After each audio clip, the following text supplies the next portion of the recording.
Buenas tardes. Just sitting here in the sun in the afternoon with a cold beer, enjoying life here in sunny Spain, and I got to thinking about some of the mistakes that I've seen people make.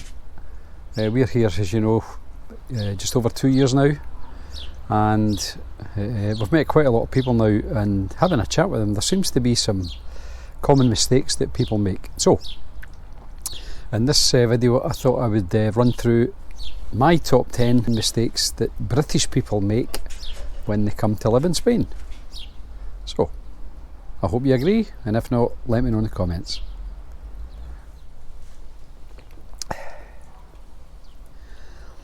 So at number 10, I think a lot of people buy the wrong house. Now, the reason I say that is that we know lots of people that they've moved 2 or 3 times and they've bought a house each time they've moved. And the big issue you have here in Spain is that whenever you buy a house, you've got the cost of the property, and then you need to allow, somewhere in the region of 11 to 15% on top of that to pay the taxes, the government taxes, and your lawyer fees, etc. Oh, and don't forget another possibly 5% selling fees each time you sell on top. So keep that in mind. So that can be a hefty amount if you have to do it 2 or 3 times. So if you're thinking about buying a property in Spain to live in full time, make sure you buy the right one. And my top tip for that would be rent first. Rent in a few places, have a look before you commit to buying. Now, we're lucky, we've managed to buy a great little house in a nice little village, so we've kind of knocked it off, but not everyone's as lucky. So rent first, and if you're considering buying, go have a look at the area, go at night, listen for the barking dogs, look out for the noisy neighbours, or the neighbours that let their dogs shit all over their garden, because it does happen. And if you've already committed to buy something and you find out, it might just be too late. Number 9, the mistake of staying in holiday mode when you come to live in Spain as a resident. Now, we all know that when you go on holiday, you plan for your holidays. Most people budget for them, put some money aside so they can have a rare old time when they're on their holidays. And the problem is, when you first arrive in Spain to live, you might still be in that holiday mode, holiday mindset. And if you can manage to get yourself out of that holiday mindset fairly quickly, you can actually avoid this reason and 2 others which will come along after this. So get out of the holiday mindset as soon as you possibly can. Top tip: think about what you would do if you lived back in the UK. You wouldn't be going out every night, you wouldn't be going drinking all the time, you wouldn't be doing all the things that a lot of people do on holiday. So keep that in mind. So at number 8 is trying to do something every single day when you live here. Again, when you come on holiday, you have your days out all planned. You've got lots of things scheduled in your diary for doing. And a lot of people make the mistake of trying to do that when you live here. And some days it's okay just to chill and do nothing.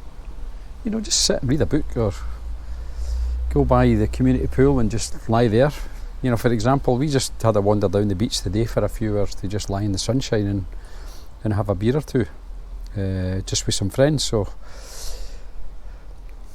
top tip to avoid that one: think about, again, if you were not working back in the UK, you wouldn't be running out and doing something every single day.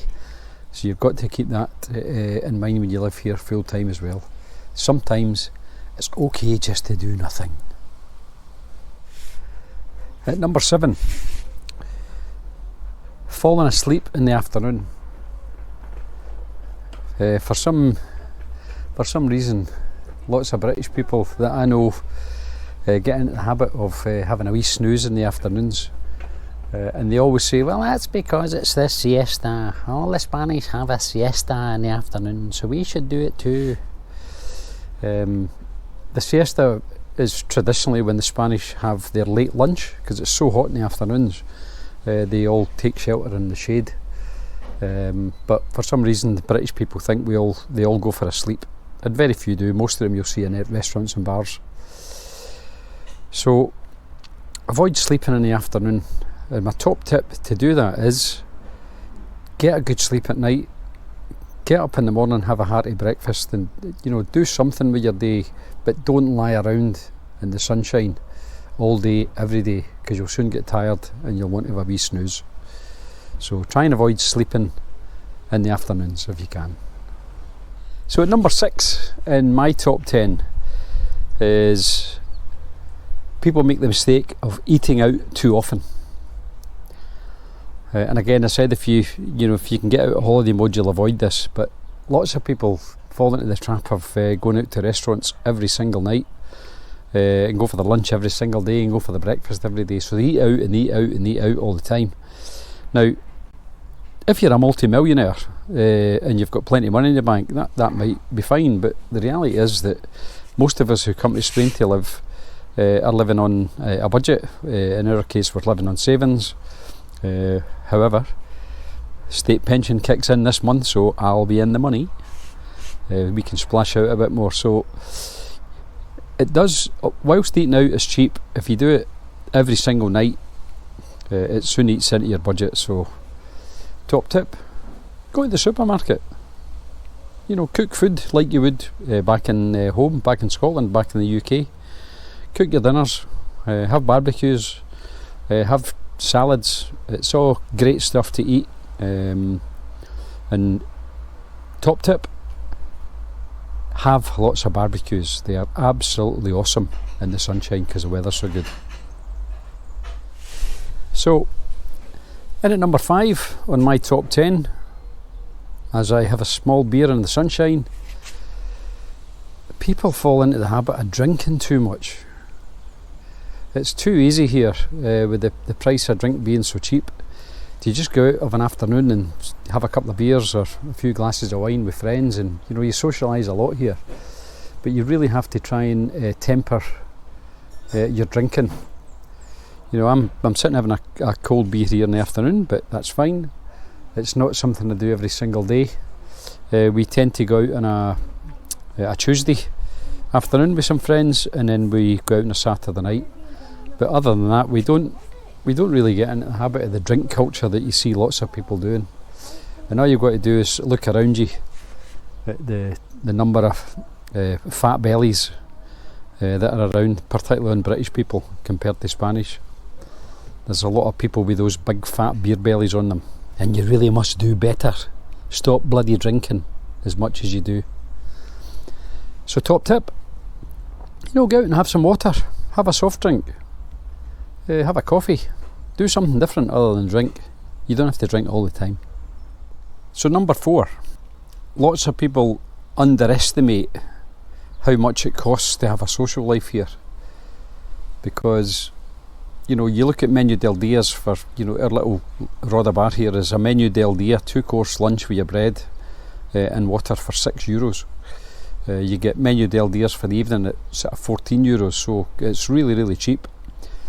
But if you do that a lot, and then you add to that, if you go running around every day trying to do something, you'll have fuel for your car, or you'll have bus fares or taxis, going to see shows. Now, a lot of the entertainment here is free, which is great, but there are places where you can go and pay for entertainment, and lots of people just underestimate how much it costs to have a social life here because it's so cheap. So top tip on that one, just do your homework and take advantage of the free entertainment that's put on by the councils. There's loads of parades and carnivals and shows. We went one night to a fantastic classical music concert in the town hall in Los Alcázares, and it was free. And classical music is something that I enjoy, but I'd never been to see. So broaden your horizons a little bit and look for some free entertainment. That'll protect your pension pot all your savings. Number 3, I see lots of British people making the mistake of just going to the areas where British people go. You know, they seldom venture into the areas where you'll get lots of Spanish. And some of the best nights out we've had is out in the Spanish areas of the town or in the Spanish bars.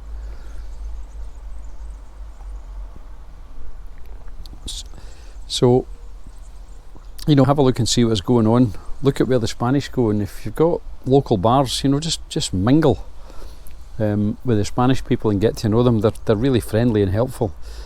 Don't believe all this crap you hear on the UK media about Spanish people wanting British out. They don't. There's certain little areas where they're protesting about the value of properties because of holiday homes, but it's not aimed specific to the Brits. So top tip, get out and about in Spain, look at the Spanish areas, just go and have a glass of wine or, you know, a water. The Spanish sit with a bottle of water for 2 hours and chat. And my number 2 follows on from number 3. A lot of British people make the mistake of not getting to know enough or any Spanish people. I know people who've lived here, you know, 4, 5, 6 years, and they don't really know any Spanish people. And the last thing that I wanted to do when we come to Spain was to just be in a little Britain. So get to know some Spanish people, have a chat with them. They're lovely people. They'll help you integrate into the community, and they'll let you know what's going on and the best things to do in the area. So top tip, find some Spanish people who live next to you and just go and say hello. You know, just go and say hola and ask them how they are. ¿Cómo estás? And your life will be so much nicer in Spain once you know some Spanish people and you start to mix with them. And number 1 on my list is not learning any Spanish. Now, it's not easy because most Spanish people you talk to, when they hear you speak in English, they want to learn English, so they see it as a free English lesson. But you've really got to try and push it on and learn, you know, at least a little bit of Spanish. I can get by in bars and shops in the market and, you know, asking for the price of thing and where are the toilets and all that sort of stuff, and brief conversations with my neighbours. And it's something I've really committed to this year, is to learn a lot more Spanish. Es muy importante tratar de hablar un poco de español. Basically, it's very important to try and speak some Spanish. Top tip, just give it a go. You never know, Spanish people might like it. The biggest single thing that I find is the confidence to try, because usually when you try, people either answer you in English or they answer you in Spanish at 150 miles an hour and you have no clue what they're saying. So just ask them to repeat it. Puedes repetir, por favor? So there you have it. That's my top 10 mistakes that British people make when they come and live in Spain. Maybe you know other mistakes. I don't know, let me know in the comments. If you've got other things that you think that maybe people get wrong, just let me know and I'll be happy to answer them if I possibly can. So just click on like and subscribe, make a comment if you can. I really appreciate it and I do answer them. Thanks again for watching, and we'll see you all on the next video. Hasta luego.